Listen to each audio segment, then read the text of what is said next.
Greetings, everyone.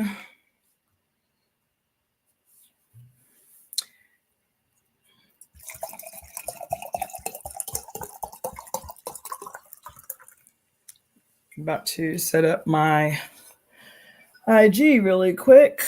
So I know it's been a few days since I last did live. And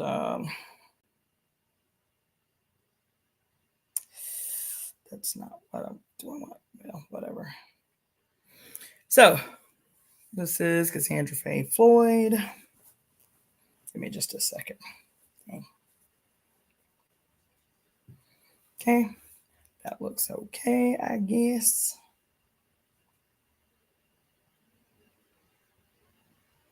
All right. Yeah. So I just had to set myself up really quick. Greetings, Silence Cove.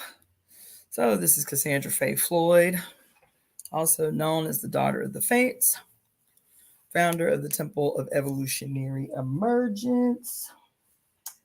Let me see. I think I might need to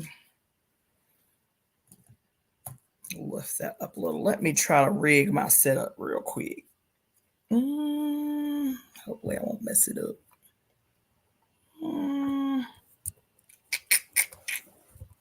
I think that will do. Okay. All right, everyone. How y'all doing? So, my name is Cassandra Floyd, also known as the Daughter of the Fates. And the purpose of this live this evening is multi-purpose, if you will. I'm trying to rig my phone so I can take it off of my computer. Whatever, I ain't gonna be ridiculous about it. Okay, so anyway, how y'all doing? See y'all coming in the room. Southern French astrology. So listen, it's been about a week, maybe a little under that, since I did a live. And the last few lives that I did were pretty greetings, Lolita. Hey, sister friend, back to you. And the last few lives that I did were a little intense. And partly because the world is seemingly crazy. And then the other part of that is I was neck deep in planning for the couples retreat that I just facilitated. Greetings, Solitaire Wisdom. Greetings, Balance. Y'all come on in the room. Yeah, so part of that was, the craziness that comes logistically with organizing an event. So that event was, as the title implies, healing is a love language. And yes, so that just happened Sunday. And after events, I usually check out for a couple of days, hence the MIA status for Monday and Tuesday.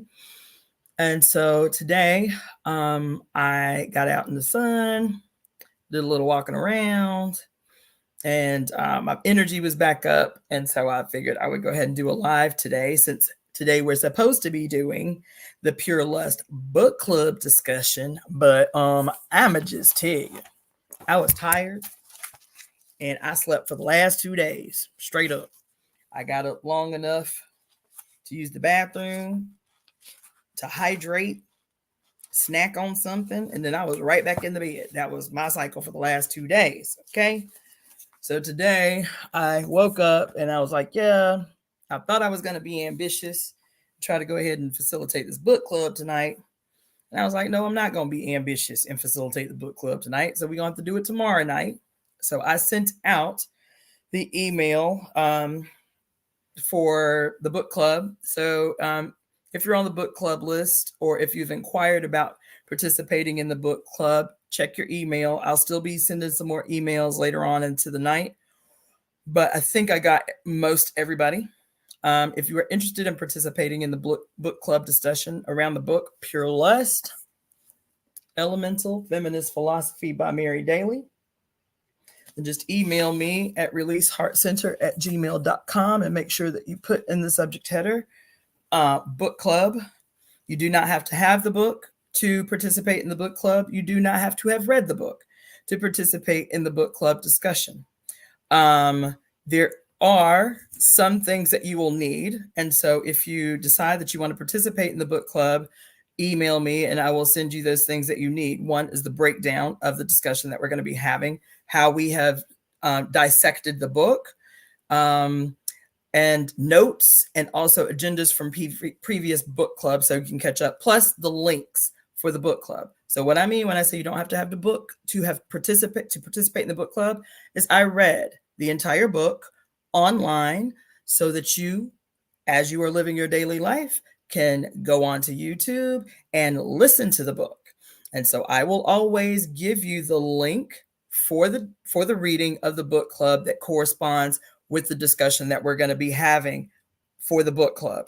Those book clubs happen every second and fourth Wednesday of the month when I am disciplined. So that's not happening today. It's going to happen tomorrow. Okay. So I think that is all for our little housekeeping before I get into the discussion about this past Sunday's event.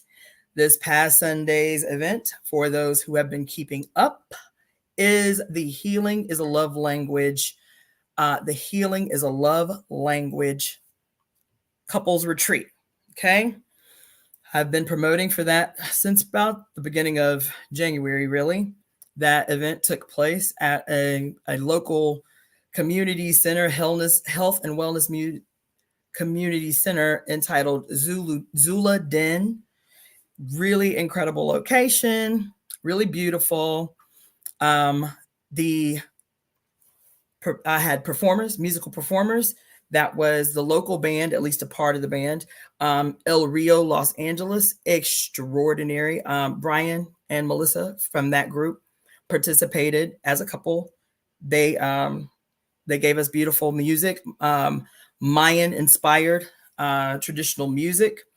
Then we had my sitar teacher, Paul Livingstone, world-renowned, world performer, sitar player, and his incredible partner, Alma Cielo, who is a Filipino woman who plays the North Indian instrument, the sarangi. So she and Paul performed together, and then she performed by herself, doing an incredible serpent dance, a traditional ritual serpent dance with her 7-foot boa constrictor. That was pretty awesome. And then the content of the event itself facilitated by me, by the facilitator. And so I wanted to talk to you guys about it, and I'll probably be talking about it for a few days. The last 2 days I spent actually, like I have in the past, kind of going back over the event, what I could have done differently, like the summation, but with myself. What I could have done differently, what I will need to tailor for the next time, what content I provided that was absolutely necessary, what content I could have left out. That was a big one. And it's just a general kind of like self-reflection and analysis. And fortunately, that has been helped by those who participated, who have been sending me email or text feedback about how they experienced the event. So this is a part of that process. This live right now is a part of that process. So several of you, I actually, before this live, sent an email to be able to participate in this discussion, whether you were present. There were several people who actually took advantage of the Zoom live. I made the event available via Zoom. So there were a couple of people who participated via Zoom that I sent a link to chime in on this discussion. And then I also sent it to people who actually participated in-house. Okay.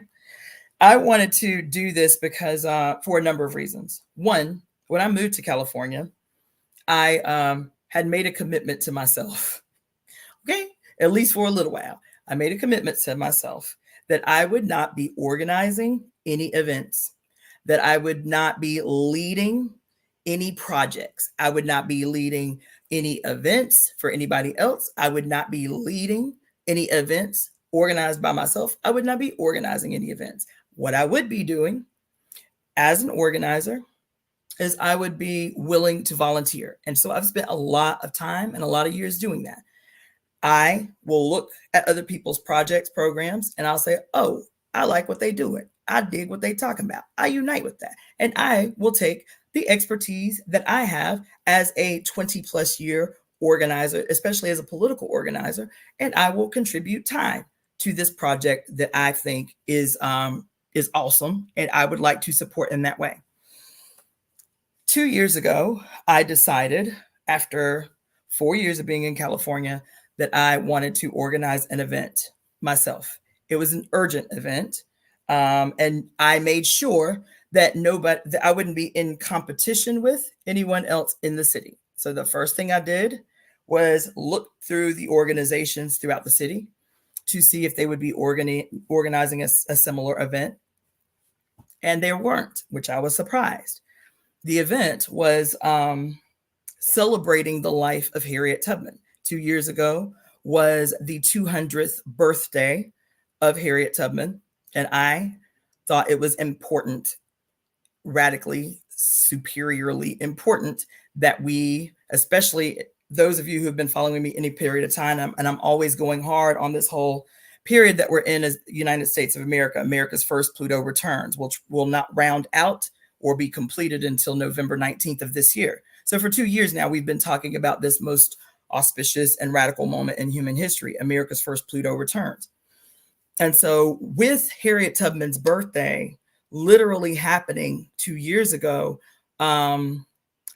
just days after Pluto transitioned into this America's first Pluto return, I was like, okay, we got to do an event for Harriet Tubman. It was a very easy event to pull off. So logistically, I didn't need a lot. I hope y'all can rock with me, because it's important for me, even for myself, to hear myself out loud, kind of like see or state how I arrived at this point. So I did the event, and organizing for the event, I was shook. I couldn't believe how many people I attempted to talk to about this event who did not even know who Harriet Tubman was. I was befuddled. Regardless, greetings, Rooted 2020. Greetings, Oshalami. How y'all doing? So I was like, all right, whatever. We got to do the event. So pulled together. This brother let me use his art gallery to host the event. It was really wonderful. It was really great. And I organized that event in 10 days. 10 days. I was like, oh my God, it's the 200th anniversary. We have to acknowledge Harriet Tubman, the contributions that she's made to this country, whatever. So we do the event. It went off without a hitch. Great, right? That was 2 years ago. That was the first and the last event that I organized myself, okay? So when we built the Temple of Evolutionary Emergence in 2022, up until that point, everything that I had been doing had been virtual.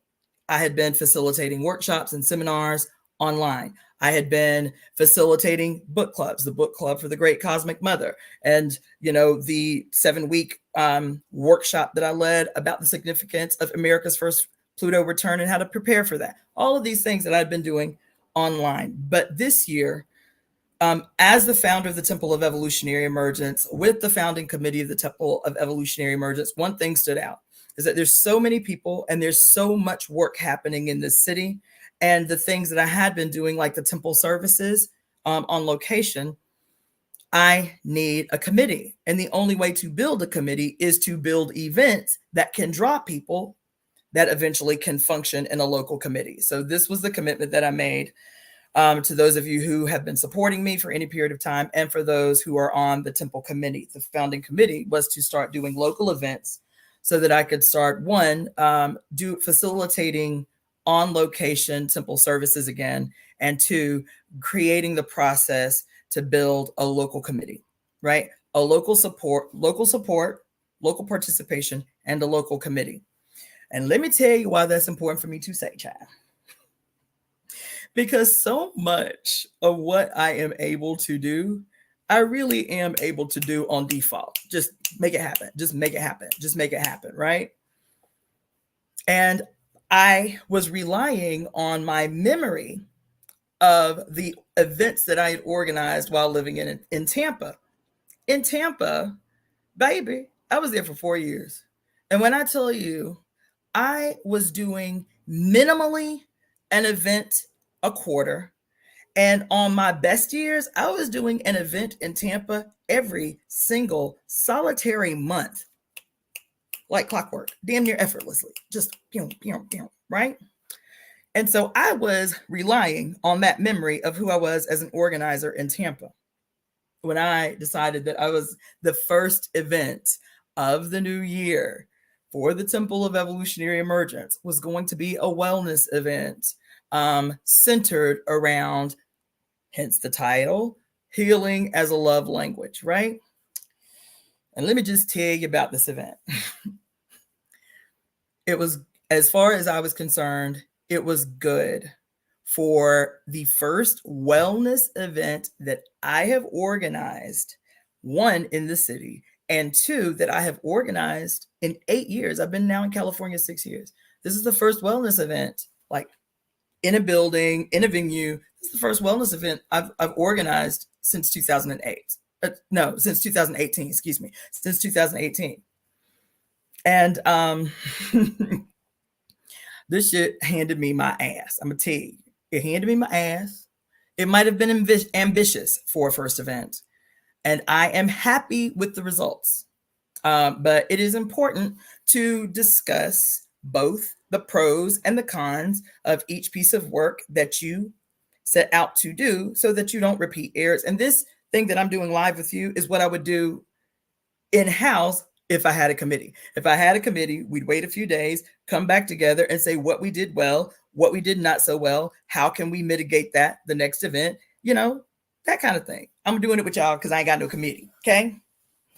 So the event, the goal of attendance, I don't know, the goal of of attendance for this event was 12 couples, right? Which would have been 24 people. The attendance, who actually attended was 4 couples. 4 couples.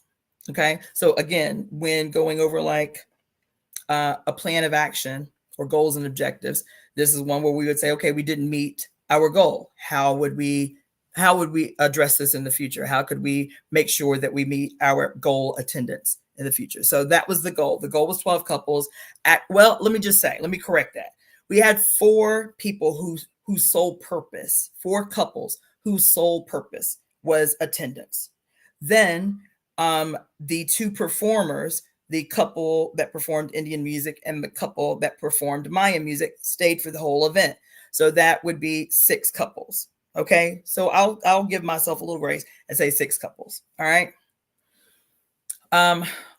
You guys know, if you followed me any particular time, or if you have participated in the book club, of any of the book clubs, because we've done, I think we've only done 2 book clubs. We've done The Great Cosmic Mother, and we're now doing Pure Lust. So if you've participated in a book club, you know that I have a lot of information, and I would say my weakness is the difficulty for me to narrow, right? For me to narrow information, for me to narrow. And I think that's one of the things that I started experiencing relatively quick in the execution of the workshop, right? And I'm gonna tell you, it comes from an honest place. The place that it comes from is I have been putting my hands on people therapeutically for a very long time. I have been teaching from a health and wellness perspective for a very long time. I have worked with health and wellness, like nonprofits, facilitating their wellness programs, where my job was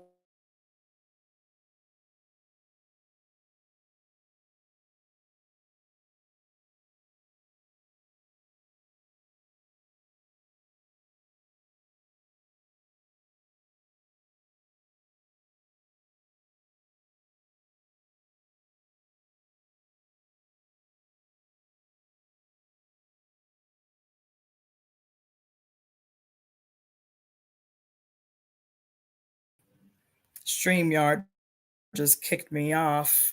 I don't even know if it's going to pick back up where it left off. I don't know if this is going to pick back up where it left off. Those of you who were tuning in from StreamYard, I don't know. It just kicked my whole thing off. Rooted, Lolita, Balance, Solitaire. Y'all give me a hands up, a shout out if you're still on the call. Give me a hands up or a raised hand or something like that if you're still on the call. I'm gonna try to make this a little shorter. Anyway, so looks like it's streaming. So anyway, long story short, yeah. So yeah. So what I was saying about me putting my hands on people for a long period of time, I was doing great. Thank you, Balance. I had been doing a radio show for a number of years called Colonialism is Bad for Your Health. So between radio and the wellness program and all this work that I've been doing centered around health and wellness, 10 years of medical school, the thing that always seemed urgent to me, I've internalized it, is how so much information around health and wellness, how to show up for ourselves, how to become emboldened and empowered by our self-care, right, had been made a mystery. And the closer your proximity to poverty or working class status or, just taking care, the grind, the more mysterious this information is. And so whether I was doing the radio show or whether I was facilitating seminars in the wellness program for the nonprofit, my objective always is to take complicated ideas and break them down in a way that they can be made applicable right away into the lives of people who are getting this information from me. Because part of the colonial process, part of the economic political process for quite some time is to create mystery, so that specialized portions of the population have access to the mysteries that they've created while disempowering the others. Our health and wellness is central to that, right? And that was a concerted and orchestrated effort. I won't go into that. Maybe that'll be the topic of another discussion, but mysteries around our health, the way that language is used, especially with oppressed people, colonized people, working class people, poor people, is to have us use this medical language to have us turn in on ourselves, to see our health or lack thereof as some inherent weakness in our poorness, or some inherent weakness in our Blackness, or some inherent weakness in our indigeneity. And so this becomes the issue with why Native people are so unhealthy, or why Black people are so unhealthy, or whatever. These mysteries created specifically and deliberately to disempower, right? And so every time I communicate with people, whether it's politically or on the health, or in the realm of health and wellness, I'm always trying to break down complicated ideas in a way that people can be fed from it. In that attempt to do that, I think sometimes it becomes difficult for me to narrow. And I think that's what I experienced when I facilitated this workshop on Sunday. There's so much information. There's so many places to come from when you're talking about empowering couples to use their hands to show up for their partners. What are the different things that come into that? So some of the topics that we discussed was, we started out with a discussion around statistics on touch deprivation and skin starvation, and what that looks like in the real world, what that looks like in your daily relationship. How can you look at your partner or the dynamics of your home and tell maybe this is skin starvation or touch deprivation that my partner is experiencing? What are the telltale signs of skin starvation and touch deprivation, right? And first of all, to get rid of the idea that somehow because you live with a human, you live in a house with people, that you cannot be suffering from touch deprivation and skin starvation. That's how we started. Then we started talking about, the studies, the medical studies that have been done that demonstrate medically through peer-reviewed studies the benefit, the multiplicity of benefits of touch therapy, and not just from professional therapists. How does your personal touch, especially the touch of a loved one, how does it impact their health in the short term and in the long term? What are the long-term ramifications of ongoing and regular touch among people who love each other, right? Then I wanted, because, 5 elements is my thing. I mean, my degree, my master's degree is in traditional Chinese medicine, and I focus in 5 elements theory. So that's kind of my soapbox, and that's the shit I'll get off in a wormhole in. But I wanted to bring it to the table to facilitate a discussion about how every single solitary person that asks me for a treatment, that asks me for a massage, that asks me for a consultation, I am minimally teaching them the foundations of 5 elements. It is my personal position that no matter what field of medicine you practice, no matter what kind of healer you are, understanding the 5 elements, I teach it to everybody. You understand? Because I feel I've taught it to 5th graders, because I just believe, like, we have to demystify our own bodies, how we experience our bodies, how we understand how our body shows up for us. What does that mean? How does our physical body show up for us? And what impact does it have on us spiritually? What impact does it have on us mentally and psychologically and emotionally? What impact does it have in our relationships with others? And 5 elements can teach us that. As far as I'm concerned, it should be a part of, and this will probably be a part of the curriculum that we offer once the Temple of Evolutionary Emergence builds our school. You feel me? Is how the 5 elements can demystify what and how true whole healing can occur. This is through the empowering of every single individual, how they can understand the 5 elements and use that to show up for themselves, how they can understand symptoms, what is happening to them, what element is attempting to speak to them when they display symptoms, right?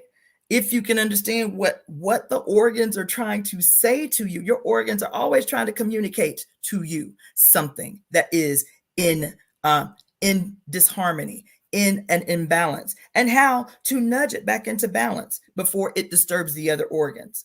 It's beautiful.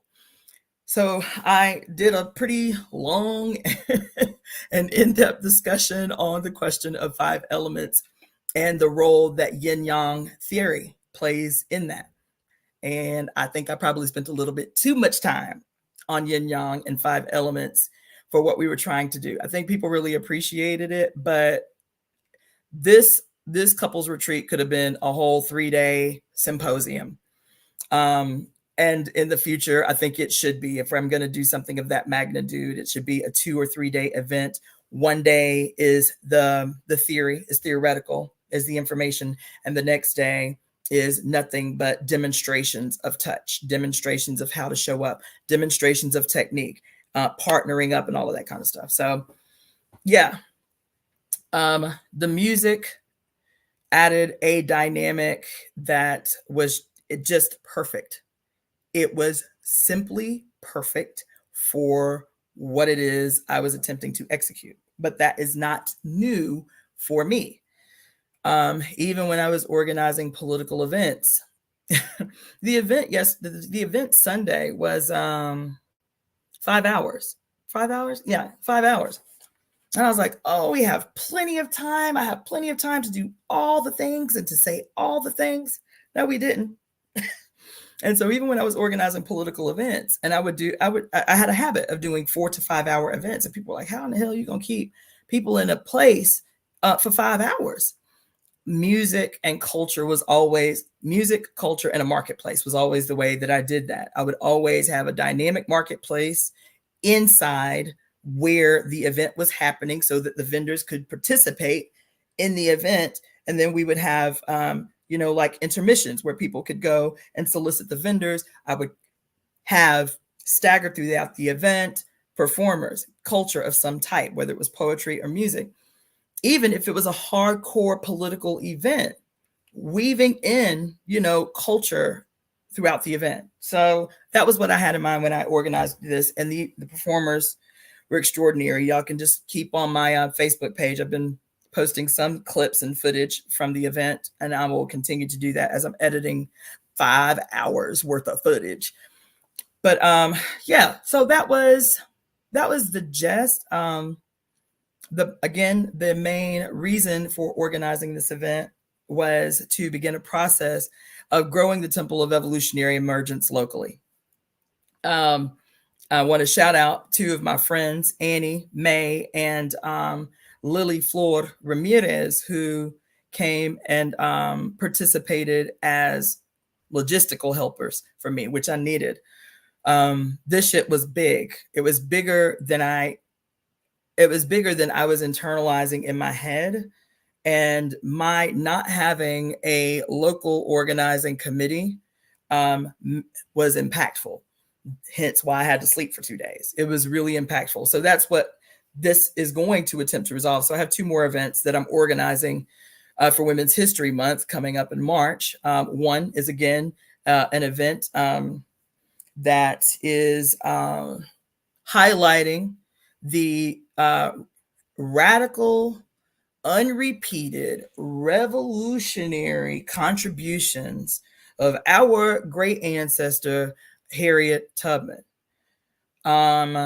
If there is a militant, hardcore, nationalist, African-centered, Black power, even civil rights, any organization out there that is not making a giant mark on their calendar to celebrate the contributions of Harriet Tubman is problematic.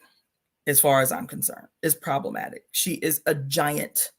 She is a giant that we never really go hard in celebrating and lifting up. She's always treated as a kind of like revolutionary side note.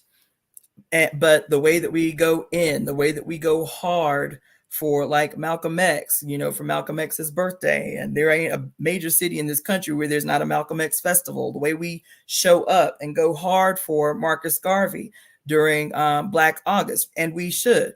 There ain't too many cities across the country that do not have some kind of big Marcus Garvey event. Harriet Tubman, man. Harriet Tubman should be big like that, culturally speaking, and not just for Black people. There ain't too many people who have, she should just be bigged up. She should be bigged up, right, for her contribution. So anyway, that's the next event that I'm doing. And then shortly after that, I am doing a very small event for the spring equinox, an actual event. However, I will also add to that I will be facilitating, because today is the 28th. So I'll be putting some stuff out within the next 24 hours. But this year, I keep telling you, 2024 is a huge, giant year. Giant, massive, giant in every way, in every spectrum. It is huge. Okay. And that everything that we do, we need to be going hard. We need to be going hard. We need to be very deliberate, and we need to be clear in that. So it's been a few years for me. I used to be very, very disciplined about taking the month of March to do some type of detox in preparation for the spring equinox. I was methodical about that. Since I've been in California, not so much. It's been probably 3 years since I've done this. So I'm going to be facilitating a detox for myself, You understand? But it's throughout it, which is the whole month. Throughout it, I will be doing. So what I did before was, if you guys look on my Facebook page, I have a group called Spring is the Time of Renewal. I'll probably change the name of it, but in that Facebook group was how I was facilitating for others this detox. If they were new to detox, the ways that you could do a detox, what type of detoxes are important as we are entering into the spring. So just very briefly, in Chinese medicine, each organ or each element has a season attached to it. Right now, in the winter months, we are in the kidney season. When we transition into spring, we will be transitioning into the liver season. Spring is the element is the season that governs the wood element or the liver. Okay, which I believe is pretty phenomenal considering the fact that the Chinese New Year is a wood element dragon year. That's big. I won't go deep into why that's big right now, but it is huge that this spring that we are transitioning to which is the wood element, is governed by a wood element dragon year in the Chinese zodiac. So I said, okay, I'm gonna dig my heels in and go ahead and do this liver detox for the month of March as I transition into the spring. So if you're interested in information about that, if you are interested in creating a detox for yourself that you can tailor, that's fine.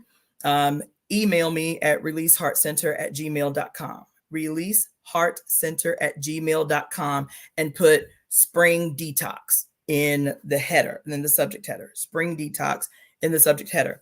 And so some of the things that I've done in the past in preparation for that, the detox, is the most radical I had done 14-day juice fast. Some of the more easy detoxes that I've done for that month are detoxes that I knew were specifically spleen loving and spleen nurturing. So doing liver gallbladder cleanses, removing carbohydrates. So people don't know the process of how a carbohydrate turns into fat when it's unused. So that is one of the things that I'll be discussing through that group, how carbohydrates become fat cells or fat in your body. And that process has everything to do with the liver. And so for those seasons when I wasn't going to do a hardcore fast, maybe I would do no carbohydrates for the entire month of March, transitioning into the spring. I've done, strict vegan, for that entire month. I can't do it now because social media and the internet is partially how I make a living, but I've done this detox where alongside whatever I was doing dietarily, I was also doing a month with no social media contact for the month of March. I've done that. I've done no sex during that month. No drinking, obviously, because we're transitioning into the liver season. So that's, for me, that's kind of like, that's one of those things that should be, what do you call it? Not non-negotiable. If you're going to transition into the spring season or the spring element in the most healthy way, the removal of alcohol, number one. That's the number one thing, right? So yes, if you are interested in getting some details or some guidance on how to shape and structure your own. Now, this is not just about, quote, physical health and wellness, this detox. It is a whole spiritual, physical, emotional, deliberate preparation for entering into the spring season or into the wood element. Okay. So for me, this was always a spiritual preparation too, because after doing from March 1st to whatever the day of the equinox is on any given year, this year it's on the 19th. from that day to the 19th, that was also my spiritual preparation for whatever ritual I was going to conduct, whatever spiritual work I was going to conduct during the spring equinox. Okay. So it's not a linear thing. This was how spiritually I would be preparing for the equinox, which is why I mentioned the event that I'll be facilitating on March 18th, 19th, and 20th, the 3 days surrounding the equinox this year. And so if you're interested, you don't have to necessarily be interested in the spiritual aspect. If you're interested in getting some guidance on how to tailor a liver detox for yourself before entering into the liver season, then again, email me at releaseheartcenter@gmail.com and put spring renewal or spring detox or liver detox or whatever in the subject header, and I will respond to you that way. Okay.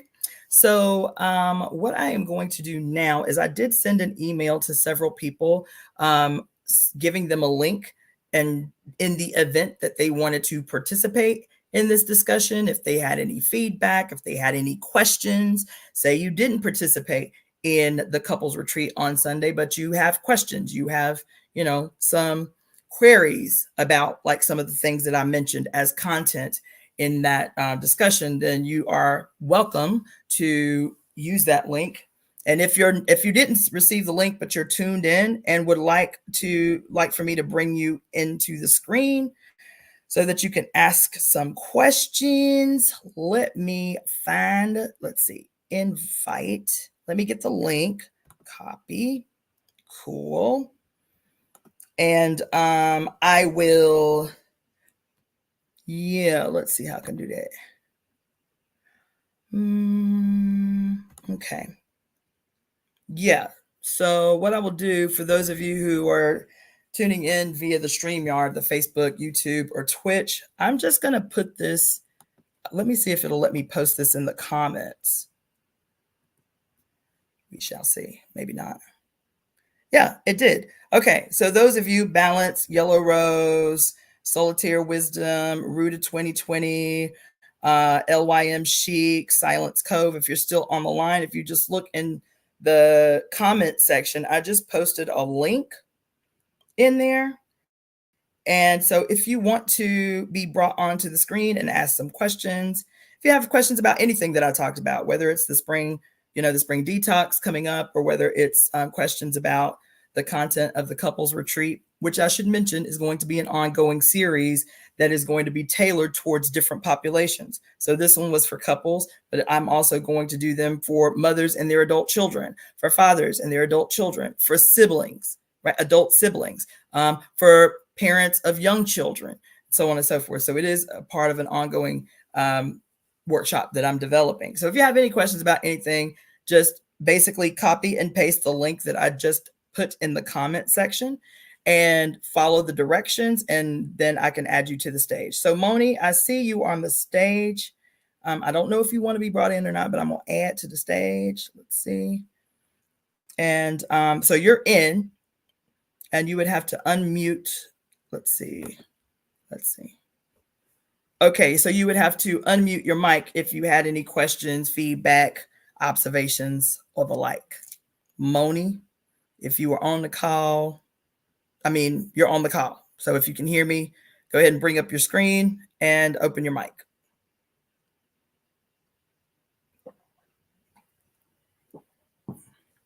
Okay, or you may have just been listening that way. Okay, so. Okay. Anybody else? Balance, Yellow Rose. Oh, also some housekeeping that I should do, because I know some of y'all probably looking at me crazy.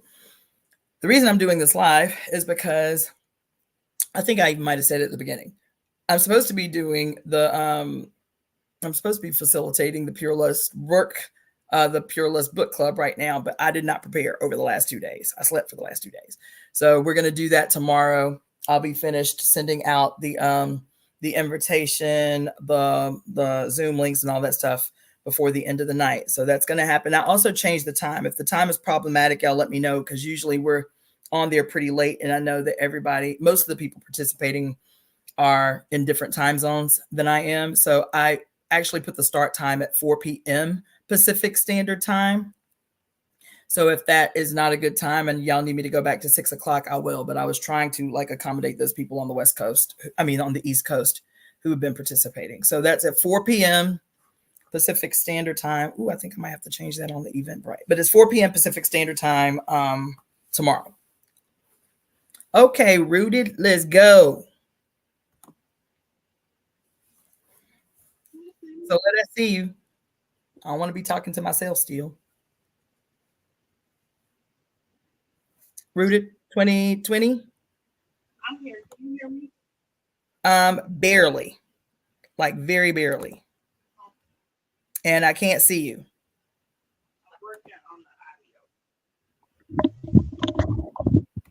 Is that better? Oh, way much. Much. Okay, but I'm hearing you twice though. Why is that? Let's see. Why can't I see you? Are you playing incognito? Is that what you're doing? No. I'm trying to.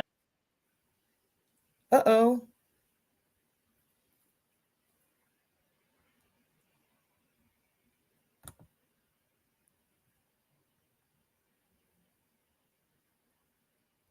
Let's see.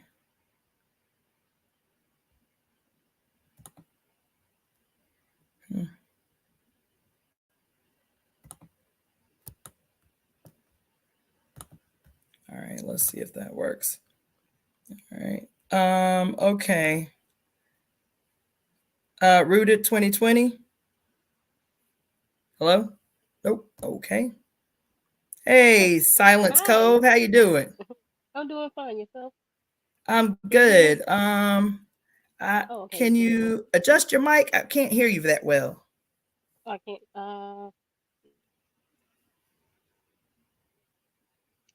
Let me see.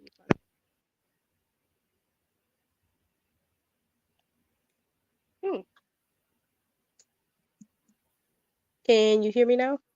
Much better. Much better. Okay. How you doing? I'm doing fine. Yourself? I'm great. So what is it that you wanted to talk to us about? You got questions or Well, first I wanted to comments? talk to you about the spring cleaning that you plan on doing. Is it Okay. like maybe like a group thing? Is there going to be like a lot of live streaming and everything like that? Because I do plan to participate, or at least try to participate, because I'm not always up to do the live and everything like that. So I do like looking back at your videos. So that's what I Okay. wanted to know. I was just like, is she going to do like lives and stuff? Because I would love to just kind of go along with you, because I'm young. I don't know too much, but I am trying to get more into the I guess you can say it's a community, if that's what you want to call it. But Yeah, I'm no, kind of like that's right on. That's right I'm kind on. of like a little small person all to myself right now. So What I part of don't the really have a country are lot you of in? I'm sorry. What part of the country are you in? Oh, I'm in Florida. Oh, okay. What part? Yeah. What part of Florida? Jacksonville. Okay. All right. That's what's up. Yeah.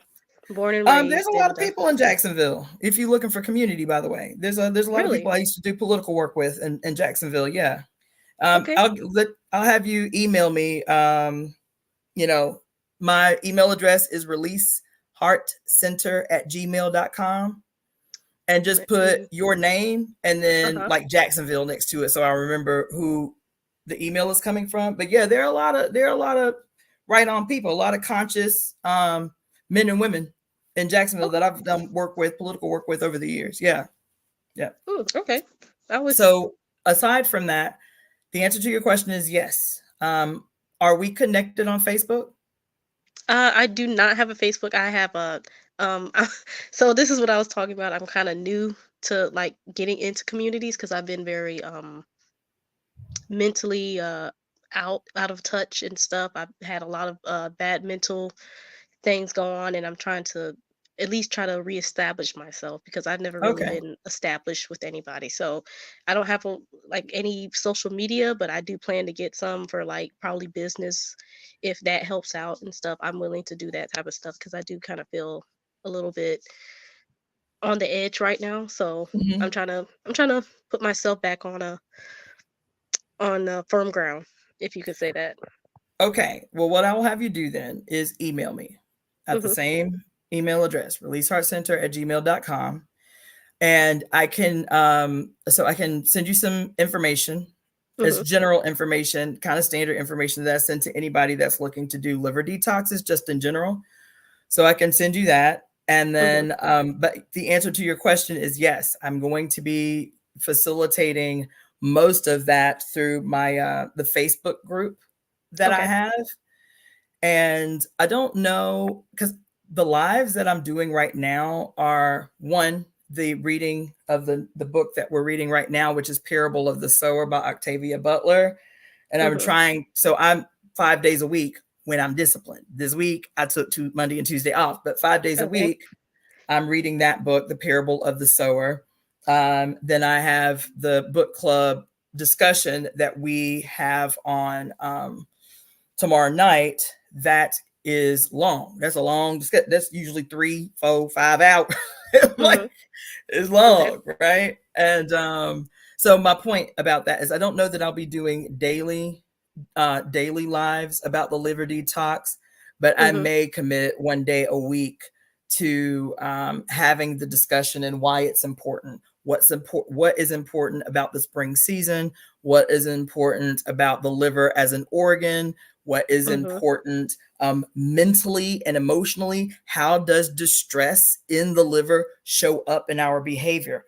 What are the emotional behaviors that are indicative of a person who might have some type of liver imbalance or disharmony? Because those are very clear, right? Mhm. Um, and then activities, not only food but activities that we can engage in that are very helpful and healing to the liver. So, and then the execution of the detox protocols. There are several different detox protocols that are liver specific.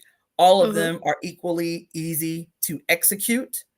Um, and typically don't require more than a day or two of your life to execute a pretty thorough liver detox. So that's just minimally some of the stuff that I'll be covering. Most of Mhm. that stuff in the past, the way that I covered it was just through the Facebook group called Spring is the Time of Renewal or something like that. And I would Mhm. just bombard everybody that was participating with like, PDFs and information and pictures and stuff like that. Yeah. Okay. Okay. Yeah. So and it'll be helpful. Like the liver is a very ornery organ. The liver, especially in the West, is an organ that we overburden, not just quote in terms of toxins in the environment or food that Right. we eat. Emotionally, the liver is that organ that is most easily impacted by negative emotions, and more negative emotions than any other organ. The I would just go ahead and tell you that the organs that do one of two things. The organs that the liver, the emotions that either negatively impact the physical organ, or if the organ is in some type of distress, it will display these emotions. So Mhm. either the physical organ can cause the emotions, or long-term unexpressed emotions can damage the physical organ. You see what I'm saying? Right. Right. Those emotions are anger, rage, resentment, frustration, Ooh. depression, envy, jealousy, and stress. Mhm. So our poor liver is taking a hit all the time. All the time, just all the time. The problem is in Chinese medicine, the particular this the one of the main tenets is that if there are two primary causes of what we call chronic disease or chronic disease, right? Two Mhm. primary causes of chronic disease, according to Chinese theory. That is number one, unresolved and unexpressed emotional trauma. Second to that is improper food and drink. Unexpressed, unresolved emotional trauma is what damages the organs, is what causes disease. It's what causes the chronic breakdown of our bodies. Unresolved, unexpressed emotional trauma is not in our head. Emotional trauma is not in our head. It's in our blood. It's in our blood. It's in our tissues. You understand?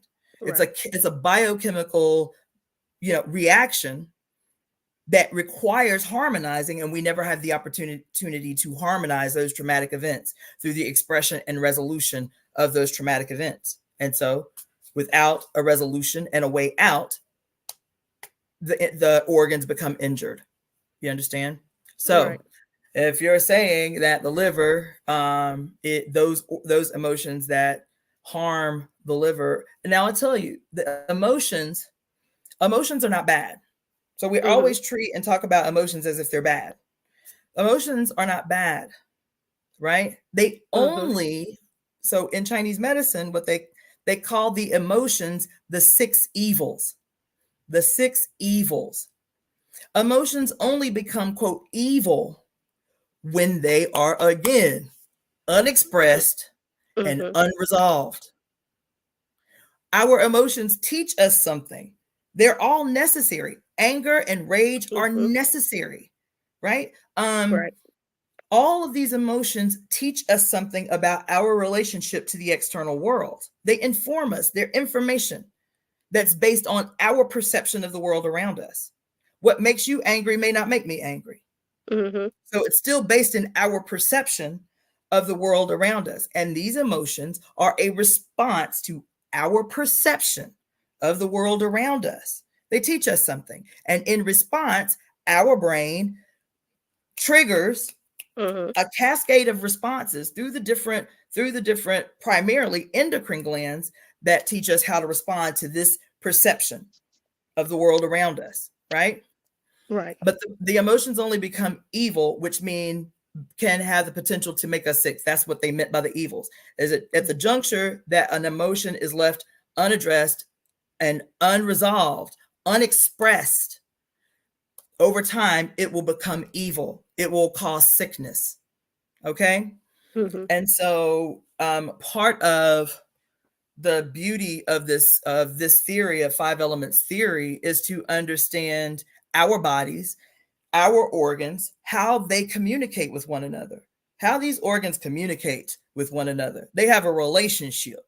You understand? And when one of the organs, the homies in the clique, is not well, it can have a trickle down effect on the other organs, right? Because now balance and harmony are not thrown off, right?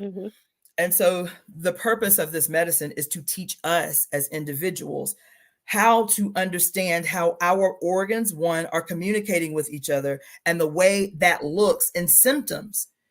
Like if you have a great digestive system, say you, Silence Code, have a great digestive system. You ain't never had no digestive issues ever in your life. And all of a sudden you start having acid regurgitation every time you eat a meal. And you're like, well, what happened? What I did? I ain't doing nothing different. Like my food ain't changed. My diet ain't changed.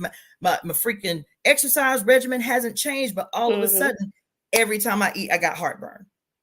Instead of defaulting into taking some Tums or taking some Pepto-Bismol, because this is the science. Our body is always trying to communicate something that is out of balance, something that is in disarray. Always trying to do that. What we call symptoms is a communication. What we call symptoms is a communication. It is the body's attempt to bring you into your awareness of your flesh and that something is off, that needs to be addressed before it gets too far, before it goes too long. You understand? So if all of a sudden you got acid regurgitation after every meal, 2 organs are typically indicated. But when the quote chi is going in the wrong direction anywhere in the body, when chi is going in the wrong direction, when you eat food or drink, it's supposed to come down. That's the natural movement of the chi, of the digestive chi. When it is off, it will become rebellious. When it goes in the wrong direction, we call it rebellious chi. It's going in the wrong direction. When rebellious chi is indicated, the first organ that's indicated in all rebellious chi is the liver. It's the liver. Okay. Because again, the liver is easily irritated because it's got all these negative emotions that impact it. Plus, its job is huge. The liver's job is huge, filtering all the blood in our bodies, scanning it all the time. Are there any bad guys? Is there anything in the blood that doesn't belong? Right? Scanning the food that we consume through the digestive process. Is there anything that we need to separate for the liver has a big job because it separates certain nutrients that are necessary for us to be able to process the vitamin D that we get from the sun. It goes through 3 different processes. The liver is one of those processes before the kidney, whatever. Anyway, the liver has a big job, big ass job. You feel me? That's why it can.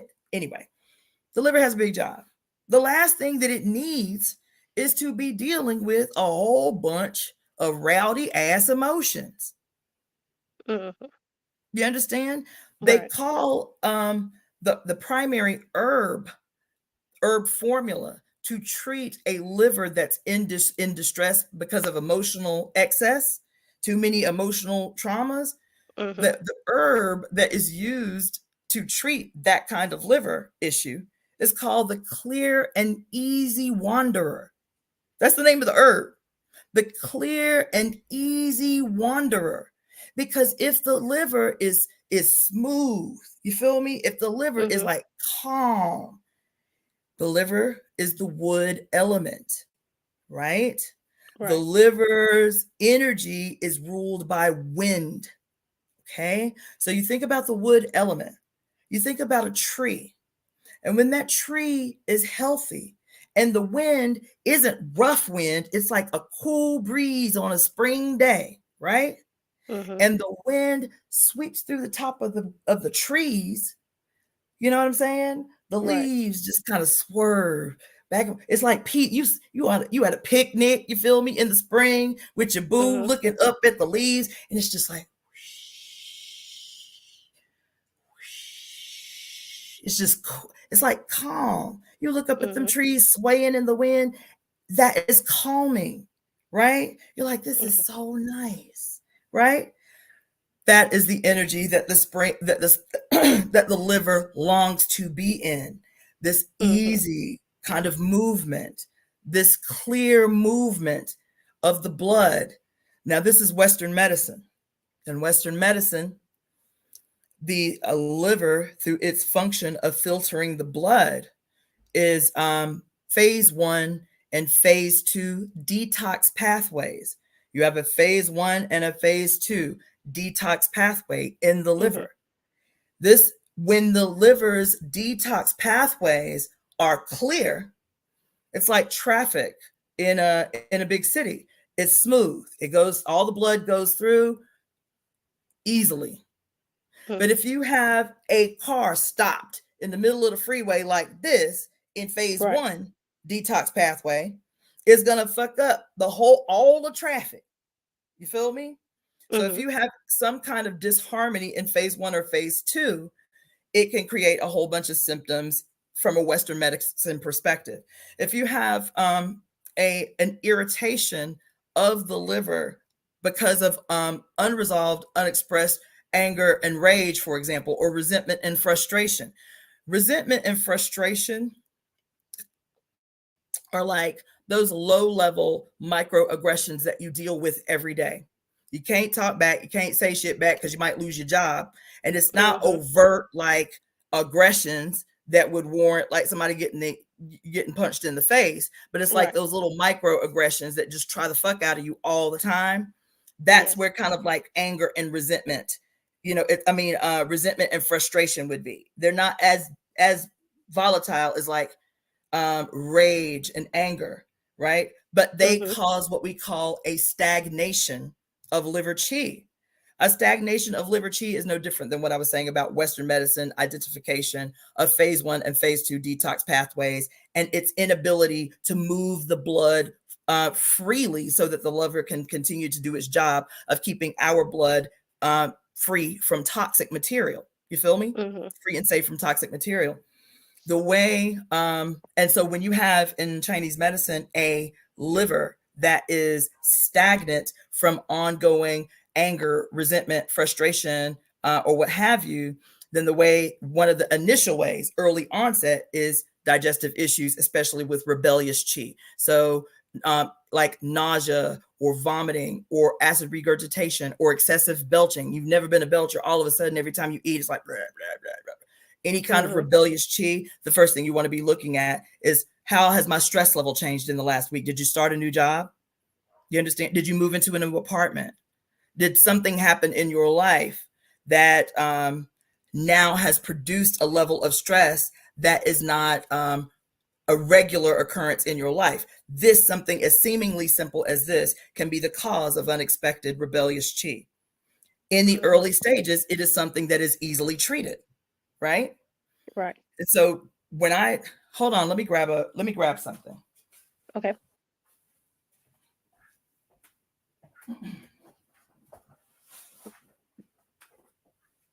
So when I talk to people, especially based on like when they come to me and they get a consultation, and I tell them, okay, these are the organs that are being implicated in the symptoms that you're describing to me, and the issues that you're describing to me after a long intake. These are your three primary organs. This is what I'm showing them. Because some of the time it's much easier for us to understand, what might seem to be complicated ideas or concepts through images, right? And so they hear me talking about chi and blood and, liver chi, and they're like, I don't know what the fuck you're talking about. But as soon as I show them this, which is the 5-element circle, right? Okay. And I tell them this star is a representation of the organs of your trunk. These are all your major organs, okay? The heart and the small intestines up here, the stomach and the spleen here, the lung and the large intestines here, the kidneys and the urinary bladder here, and the liver and the gallbladder here, okay? Okay. So you can see now they're in perfect harmony. See, everybody the same size. The chi is flowing smoothly, you feel me? Right. So say the liver is irritated as hell. This being thrown off is going to have, see that arrow coming across from the liver over to the spleen? Right. You see that arrow right there? Yes, ma'am. Because the wood element, it says wood controls earth. You see, this is the wood element. This is the earth element. In the environment, in the world, right? What does it mean for the wood to control the earth? In the world, in the environment, what does it look like? A tree. For the wood to control the earth? A tree. Exactly. But what do trees do? When trees are together, like in a forest, and all their root systems hold the earth in place. So what's one of the side effects of deforestation? Is mudslides and instability in the earth, right? So if it rains and you done cleared out all the trees, you're more likely to have mudslides because the earth is no longer stable. It's the root system of the trees that hold the earth stable. That's why it says that the wood element controls the earth element. That's what that arrow means. The wood element controls the earth element, right?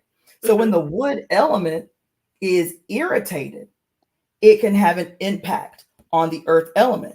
The wood is the liver and the gallbladder. The earth is the stomach and spleen. So when the wood is irritated, it can disrupt the process of the stomach and spleen trying to process the food you've just consumed and make it go down. So the overactive wood element will make this go in the wrong direction. The food that you just consumed go in the wrong direction, inhibiting this element's ability to send it where it needs to go on the next pathway. You feel what I'm saying? Right. This is how understanding something as simple as fire, earth, metal, water, and wood, understanding the relationships that you see out in the world, how they are mirrored in your body. Once you learn the organs that correspond with the elements, right? Mhm. Then you can start to, you ain't got to go to the doctor's office every time you have a sniffle or every time you have some skin rash that erupts from out of nowhere. Now you have the elements to teach you. Well, if I get an unexplained skin rash, and I know that the organ that controls the skin is the lungs, have I been working in an environment where I'm inhaling some shit I ain't got no business inhaling?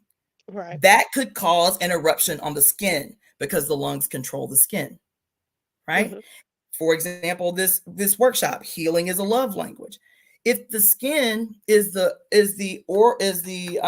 external organ of the lungs, and the lungs is where grief is housed, the emotion of the lung is grief, and Mhm. you have unexpressed grief, and you're not getting touched regularly because touch is what would help to heal grief. That's not philosophically, that's biologically, that's chemically. Every time you are touched for a certain period of time, a minimum of 20 seconds, certain neurotransmitters, dopamine and tryptophan, and and all of these other trickle down neurotransmitters that have an impact on our digestive system, that have an impact on our emotional cognition, right? Mhm. If you are touch starved or skin starved, and you have you have grief that's been that has not been Addressed. expressed or resolved, Mhm. then it will be made worse in a situation where you are touch starved or skin deprived, touch starvation or skin deprivation, right? So Mhm. that's how this kind of magical, it's like this ongoing movement between the organs, always showing us, if we learn how to read the signs, always showing us there's somebody in disharmony, address it before it goes too deep, address it before it goes too long, Mhm. right? And so even the analogy about the liver being the free and easy wanderer, the herb that restores it from stress, being the free and easy wanderer. And you imagine this serene tree on a picnic on a lovely spring day with your boo, you feel me? Mhm. The other ways that the liver can show up in distress are obviously the eyes. You can tell when somebody's drunk or high because their eyes get bloodshot, right? Or if Mhm. a person is jaundiced, their eyes get yellow. This is a condition of the liver. Um, if a person complains about headaches that's on the side of their head or always at the top of the tip top of their head, this is an Mhm. indication that the liver is in disharmony, right? Different organs will show up in different places on the head. You see what I'm saying? Right. So I hope that was a little helpful. That was very much informative. I appreciate that. That was very much informative. You Yes. can see So how it's my soapbox because it removes all mystery. Each organ has their own color. Why is that important?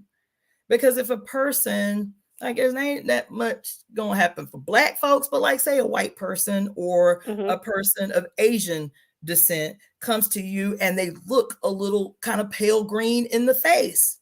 Mhm. It's important to know the element's color because it will show up in the skin. It will show up Mhm. in the eyes when it's in disharmony, right? You can Right. look on the tongue Mhm. and see that the elements, can show up in the tongue. Um, let's see. Each organ has its own spirit. You heard? It's magical Really. shit. It's like each organ has its own spirit, has its own emotions, has its own job. But why is that hard to believe? Each cell in our body is like a self-contained organism. It's like its own unit. Is what? It's got a center, it's got a heart, Mhm. it's got some DNA in there that teaches it what to do, Mhm. right? It's got its own, what do they call it? Its own like energy center, right? Right. Its own birth and death cycle. Each single cell is like a self-contained organism functioning within the whole organism.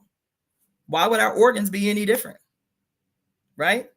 So Right. each Okay. organ, yeah, so each organ has its own role. and its roles. So these things are really important where five elements is concerned, right? Understanding kind of the role that the ancients attached to the organs in terms of how so they always talk about the five elements as the ministers of the emperor's court. The ministers of the emperor's court. So what that means is the emperor is the heart. Okay. The emperor is the heart. Okay. We have a heartbeat before we have a heartbeat before we have any other organ when we're in utero, right?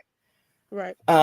So the emperor is the heart, right? And each other one of these elements has a label, if you will, based on his relationship to the emperor. So the liver, gallbladder, the wood element is the general, right? Okay. The kidneys and the urinary bladder, the water element is, I forget. I'll remember. But each one of them have a specific role that I forget. But those are the most. I catch you. They're the more esoteric. So, like the spleen in the stomach, the earth element is called. I forget the actual title, but its purpose is the minister of grain, because the stomach and the spleen are responsible for taking the chi of all the food we eat and all the beverages that we drink and breaking it down into a way that we can extract the nutrients, the chi, from the food. And then when it goes through that process of separating what they call the clear and the turbid, the good chi from the chi that we can't use, that will either be excreted as urine or as feces, right? Okay. So separating the turbid from the clear so that we can make use of the good chi and get rid of the turbid chi, right? And so even learning the titles of the emperor's court will give you an idea of the role in this organization that is those organs from here to here of your trunk, right? And these stories are helpful. That's why they taught complicated ideas, really valid scientific ideas in metaphor, because the regular person doesn't think in hard, wired, linear scientific ideas. They think and they understand in color and in shape and in story and in song. Right. There were songs, I don't remember damn one of them, so don't ask me. But there were songs that we had to sing to memorize how the herbs impacted the body. There was a song for every herb. There are 365 herbs in the Chinese Materia Medica. Every herb has a song. Why did they do that? Because they understood the complicated ways that the brain can take information and make it a part of self. You feel me? Yeah. Right. So wonderful shit. You feel me? I feel you. I feel you. Oh, can I have your email again? I gotta write it down because I'm scared to back out because it might kick me out. So I need a pen. Yes. So I can write your email. So so while you're looking for that, as a matter of fact, let me see if I can type it in the chat too. So those of you who are tuning in from IG and other places, my email address is releaseheartcenter at, damn it, hold on. Is this all lowercase? Yes. Okay. Releaseheartcenter at gmail.com. Heartcenter. Yeah. Okay. There you go. So those of you who are tuning in that way, you can look in the chat. So you got it? Okay. Yes, ma'am. Yes, ma'am. All right. Well, I'm gonna let you go. I see another person who wants to come in on the call, but hopefully that was helpful to the question that you asked. It was. I appreciate it. It was nice talking to you. Thank you for tuning in, and I look forward to getting your email from you. Okay. Okay. Thank you. All right. Peace. All right. Rooted 2020 listen. Yay! There we go. I apologize. I usually go through Zoom, so StreamYard buttons were weird and unfamiliar, but I'm here now. That's what's up. How you doing? I'm good. So I didn't attend the class because you preach and you teach, and I have like cultivated the spirit of reciprocity, and I don't want to take advantage of that. So because I don't have the dollars to give right now, I'm like, I can't take this class other than what you put on YouTube already, which is a lot. Like tonight you preached and teach, and I see what happened in the class and I wasn't there. And I hope that's not, it might be presumptive of me because we haven't met in person, but Right. I see you get into your flow and you like, I'm just gonna flow. I see it and I hear it and I love it. And it's a good thing. But you know, you gotta because I see how you got 5 hours of content that you gotta edit now. Yes. Yeah, right. I know, right? I see Okay, it. so one thing I want to say, and I try to communicate this pretty clearly. Mm-hmm. Yes, when I send out like Eventbrites for the book club studies in particular, but for anything, even with the event that I just did this past Sunday, I will say, this is what I need to make, right?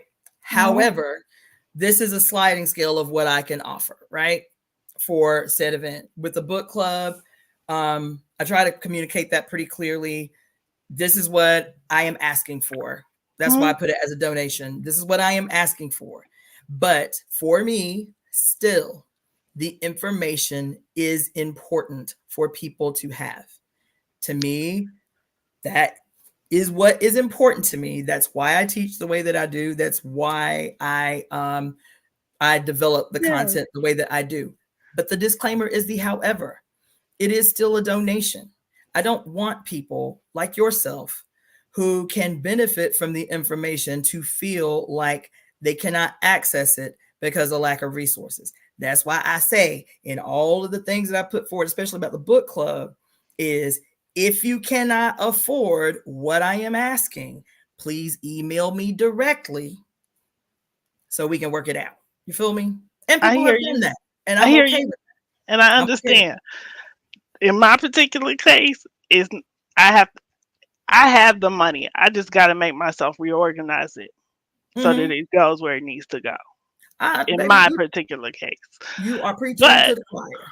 However, recognizing my life, you understand, recognizing the lives of many and the peculiar sets of circumstances that would make it on any given time, this or that, where they have to prioritize and they still want the information. That's why I do it the way that I do it. Do not feel no kind of way. If I didn't offer it, then that'd be another thing. But I offer it because I recognize necessity. I recognize, one, that what I'm not trying to do is hold information hostage. That's not what I'm trying to do. Not ever. I ain't seen you gatekeep not one time. So for me, the most important thing is the rapid reproduction of that which I know into as many people as I can reproduce it in. Right? That's what's important. That I feel like is what is going to, that is what I feel like is going to grow the temple. That is what I think is going to help people evolve, is to, what, like you said, not gatekeep information. Because just like I was talking to the sister about how mystery, especially around health and wellness, was created on purpose. It was created deliberately to keep people from being able to show up for themselves in the most radical way and have an impact on their lives, to keep us tied to doctors and nurses and hospitals and all of that shit that we don't have to be tied to. If we can understand for ourselves what we're looking at when our organs are attempting to express something to us, if we can understand the minimal things, it doesn't mean there's not a need for doctors, nurses, and all that shit. It just means we don't need them for every fucking thing. And if we know how to listen, if we have the language that allows us to understand how our body is communicating to us. You feel me? I do. It's like the 5 elements or any of the stuff that I'm always talking to you about. Like, say you speak Spanish and don't speak English, and say I speak English and I don't speak Spanish, but there is something very, very, very, very urgent I'm trying to communicate to you. Say, I don't know, the building is on fire or some shit, right? And I'm saying, ah, la, la, la, la, la, la, and all you hear is la, la, la, la, la, la, la, la. You don't, my actions are the organs. My actions are communicating that there's something pressing. It's acid regurgitation, it's stomach cramps or whatever. My actions are saying something urgent is happening, something urgent is happening. But because you do not understand the language, you understand? Because you do not understand the language of the organs, you have to go find a translator. The translator is the doctor, the nurse, the hospital. You feel me? Because you do not understand what your organs are attempting to communicate to you. You sense the urgency. You feel me? But which is the symptoms. You know what I'm saying? The cold, whatever. But you don't have the language. You don't have the information that would allow you to interpret for yourself what your organs are trying to communicate to you so that you could be your first ally. You can be your first advocate. I hear you. I hear you. For me, that's what's important. That is what is important. Yes, okay. I need to create multiple ways to sustain myself, but not. And I'm not saying you are. I'm trying to tell you that whenever you have your circumstances, do not allow your circumstances to keep you away from information that could be important for you. Hit my email, like I say in all my advertisements. If you can't afford the donation that I'm asking for, email me anyway. There are other people that do it, and I don't feel no kind of way about it. Send me an email, say, look, I can't do it this time. Some down the line, maybe. What? You don't even have to explain that. Look, I can't afford it. Sis, can I get the link to the Zoom so I can be on the call and get this information? Yes. Mm-hmm. Yes, you can. Okay. That's what I'm reassuring you of, sis. Is you don't have to feel no kind of way about asking me for the shit. That's what I'm saying. Okay. And I'm glad you asked that question because I want to be able to clarify that for anybody else also who may be feeling timid about, about that. Go ahead. You ain't got to stifle yourself. Go ahead. I was going I don't know if I'm using the right words, right? So some of the things you said earlier, when you speak, Cassandra, sometimes I hear my own words come back to me. That's how I know I'm in the right place. And I can tell you what some of them were, but seriously, not just tonight, on other occasions, on your past videos, I'm like, she is saying the exact same thing that I said. And so I know it's not me, and I know it's not you. I know it's her, and she is giving me back what I need as confirmation in a way that it resonates, which is that communication piece that you was just talking about, right? Because we do speak with our voices, but we speak in other ways too, through our expression, through our touch, through what we communicate. Like when I tell somebody what I see when I look at a painting or when I look out at nature, because they don't see the same thing that I see, or they don't focus in on the same spot that I do. And so to be able to communicate those things, that's how we all connect, right? Sometimes it's through music. You can share a song with somebody and they know exactly how you feel because it invokes the same feeling in them. Absolutely, 1,000. Yes. So I'm with you on that. As far as you were asking for feedback on the thing that you telling me that I could have and should have attended. And I wanted to ask you, when you organize, because I have helped, so this is some of my background. My sister has a skill set where she sets up presentation. She's a facilitator like you are. And I will help her proofread and edit before she does those events. We come back after the first night and we discuss what went wrong, what went right, what needs to be trimmed, what needs to be brought in, what brought up questions, what didn't. Did you meet the expectations? Did you get through all of the slides, all the presentation?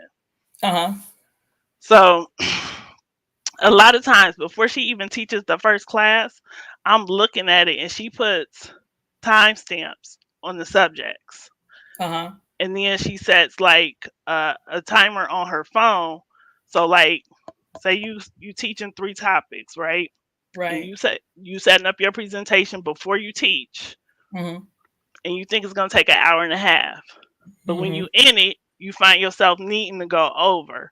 So sometimes you leave yourself that 15-minute block. And I don't know if I'm giving you information you already have right now, No, I or this is appreciate it. what Go you ahead. did. But she'll put a cushion in after each section of what's planned, right?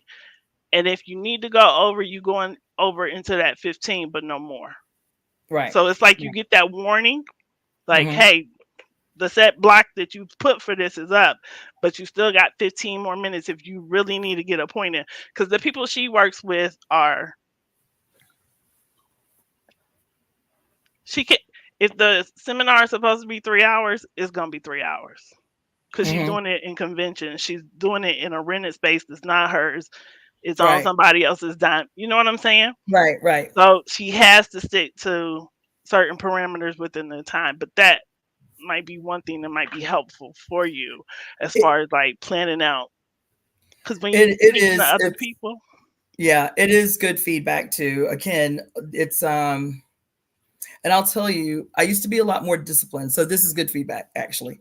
I used to be a lot more disciplined with the execution of events. But again, to give myself grace, this is the first event I've organized in a very long time. However, what you're saying is important, not just for events, but even one of the things that I'm sure somebody that's listening to the live right now can attest to is trying to establish a level of discipline inside of the book club space, right?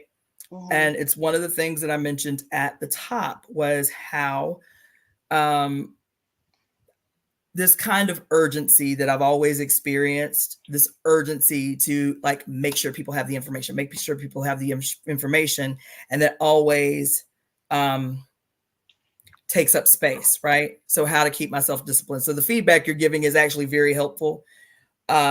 Once I transitioned, I won't even say transitioned. Once I started to include more spiritual information into what I was already doing in these two lanes as an event coordinator, which were either political, like hardcore political events or health and wellness events. Once I started incorporating spirituality into this medium, this is the primary medium that I've been using to teach for the last 5 years is YouTube or, the social media. The parameters aren't the same as when you're organizing an event, like you're talking about in space with your homegirl. Like she has a very strict period of time because she's in somebody's space or she's at a convention or whatever. Learning how to translate that or transfer that kind of rigor and discipline into these other spaces that have allowed me to kind of go off on tangents. You understand what I'm saying? Like get back into that whole using, because our book club discussions, our book club Zooms, they're awesome. They're really deep and they're really good, but they're long. And even as the last maybe 3, I've started like developing agendas. I've even put timestamps next to the agenda. Okay, I'm gonna be disciplined. We're not gonna go past 15 minutes on this discussion, right? And it has added a little bit of structure, but it hasn't and it hasn't been something that has really resolved the fact that I put the book club down as a 2-hour discussion, and the shortest period of time that we've been on the discussion on the book club is, I think, 4 hours. And the last book club discussion that we did was 5 hours freaking long. Now, one of the things is there are a lot of women. I think the smallest amount of women that have participated in the book club so far has been maybe 12.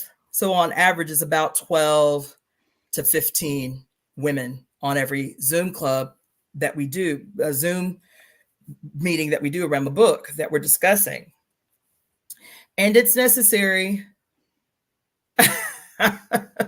It's necessary because I think the discussion is necessary, not necessarily the length of discussion, but the discussion is necessary because that book, Pure Lust, is so deep and it's so impactful on an individual basis. So much shit that we understand, even those of us who think we like way ahead of the curve. You feel me? Like we've been, feminist, or we've been hardcore activists, and we know all the things and all the like insidious ways that, the patriarchy and capitalism shows up, and then this book comes on the block and like, y'all don't even know the half. Y'all still skimming the surface. Let's get into it. You feel me? And so I feel like a lot of women, and the women, I'm not just talking the whole 5 hours, God forbid. No, I've opened it up in a way that like it's like a full on discussion. Like, how did you feel about this chapter? What did you extract from the chapter? You saw something different that I didn't see, or I missed, or whatever. So I think that's one of the things that has it take so long. But within the realm of the couples retreat, for example, which is the first thing that I brought up and mentioned, was this urgency that I'd felt about what information was the most important, and how to get that all within the 5 hour period that I had, allotted for it. But I appreciate that feedback I have. And that's going to partly be what happens when I create a local committee. Up until this point, everything that I've done by myself, and then just corral people in to help with logistics day of. But in terms of having like an ongoing, body of 3 to 4 people that can help, with ideas, conceptualizing those ideas, the execution of like the logistical stuff from beginning to end. I don't have that yet. And so that is something that also, I appreciate that. No, yeah, it's really good feedback. It's really good feedback. Process, and like you got to find out your process isn't the same for everybody. You got to find your process, and the one that works for you, which is like not the same thing, but similar to one of those things that you said that came back. Like, I've been telling people for years that only I can define my experience of God and what it means to me, because it's personal to me. Like, you can't tell me how it's going to show up for me, and that's true with process too. Cause I appreciate that. I think I sent you a couple of emails before I got on the live. So if you haven't checked them, check them, tonight if you can. But did you have any other feedback or questions based on anything that I talked about tonight? I did watch one of the playbacks for the book club. You had sent out an email, and like, I agree with you. Like, I wasn't there, but I saw the meeting of the mind, so that's why the meetings, are longer. But I don't know. Like, maybe you choose one, like the book club. Maybe you do say like it goes on for however long, and then you have some other type of offering that you put into that straight, like your readings. Like, when you reading the books, you only read those for an hour, and you're like, all right, I'm gone. Yeah. Right. So it's like finding that same resolve there, where you cut off the reading. Yeah. It's the same thing. Yeah. But I appreciate you. I do.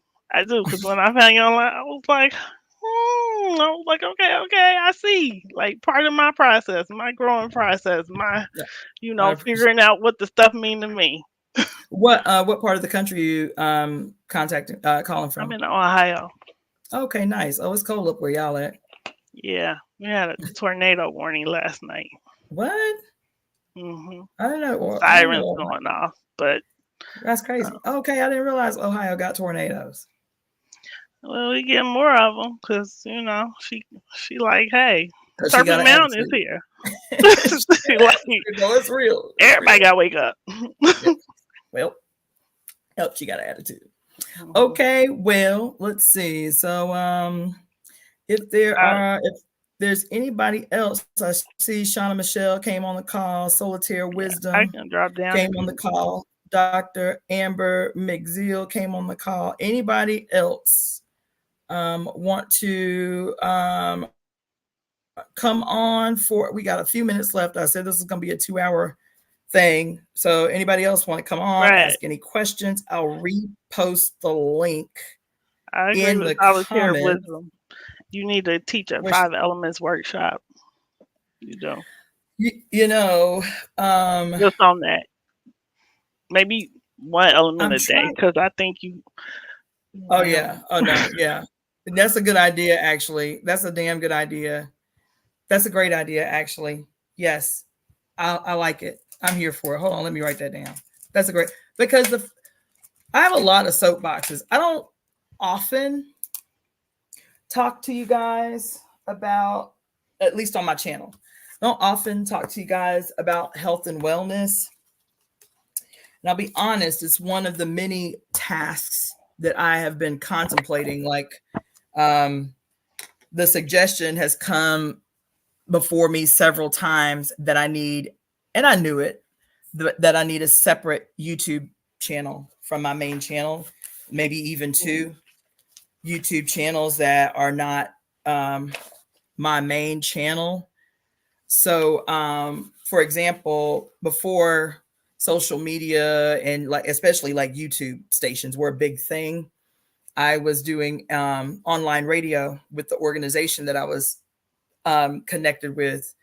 And I had I had two radio shows actually with that organization. One was called Music Speaks.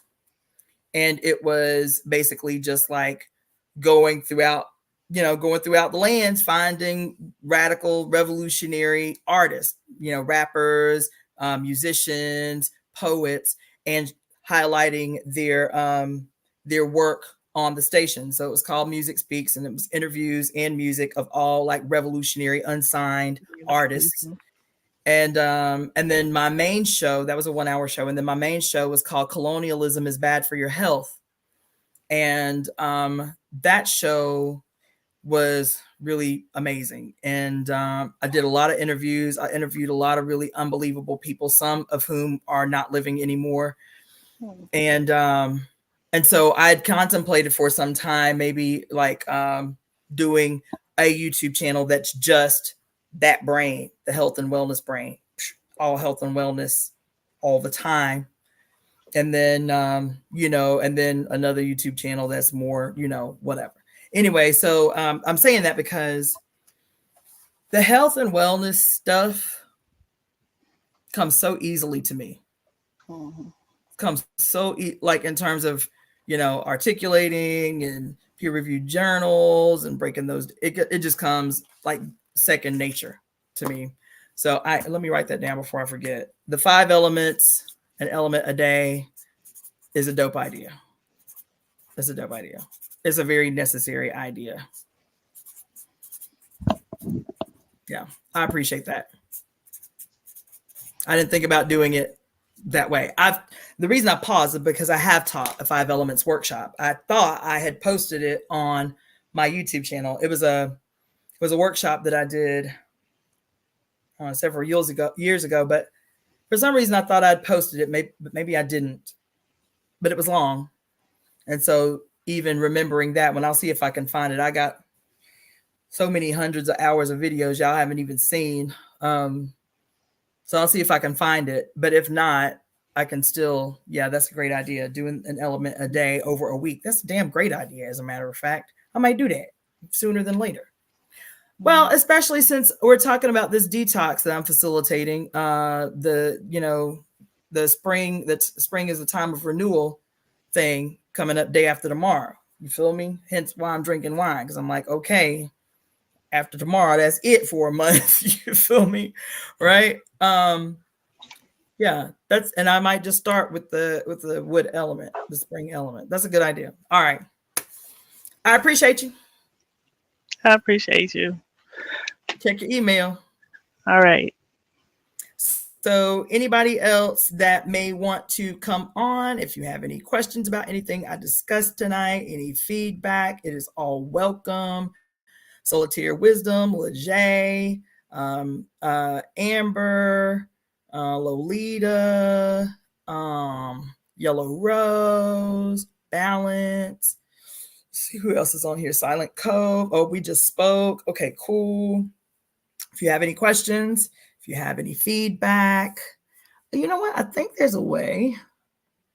I'll do that later. I think there's a way to invite people even through my IG.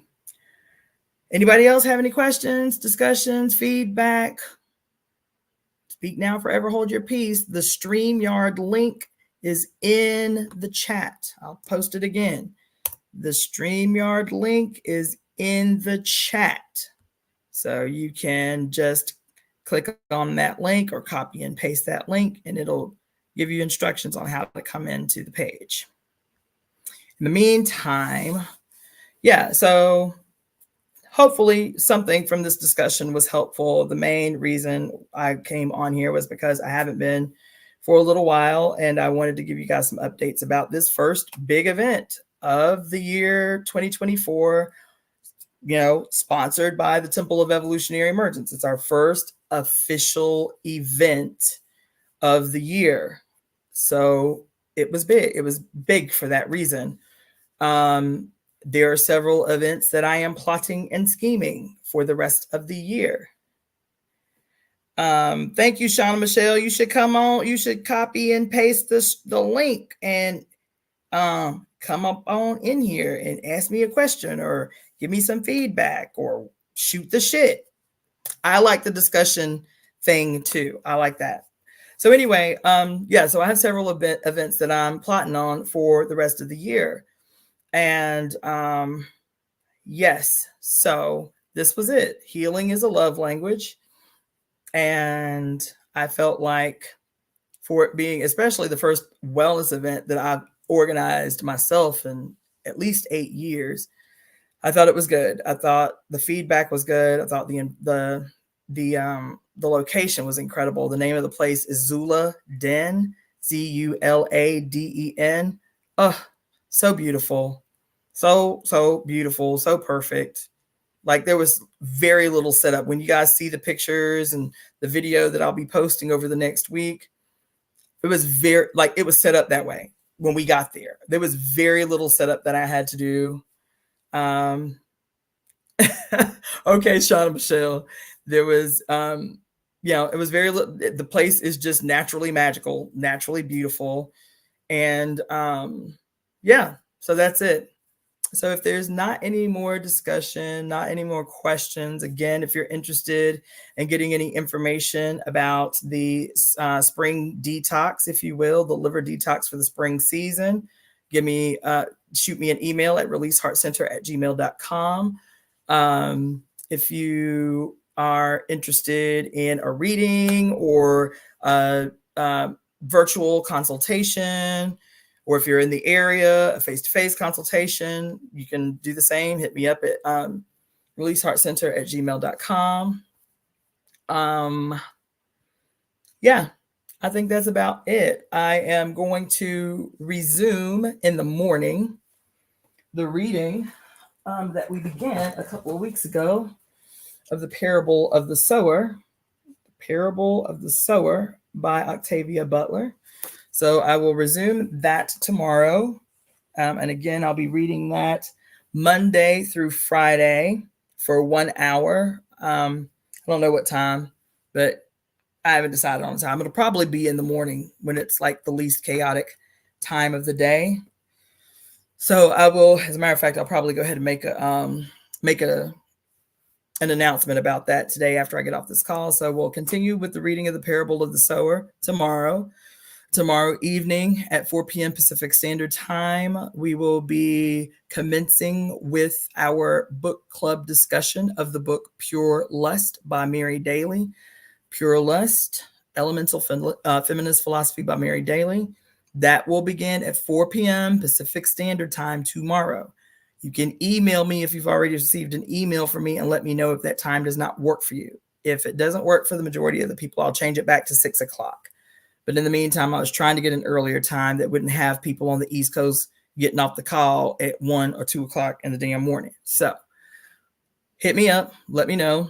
And aside from that, I will bid you all good night and I will see you all tomorrow. Peace.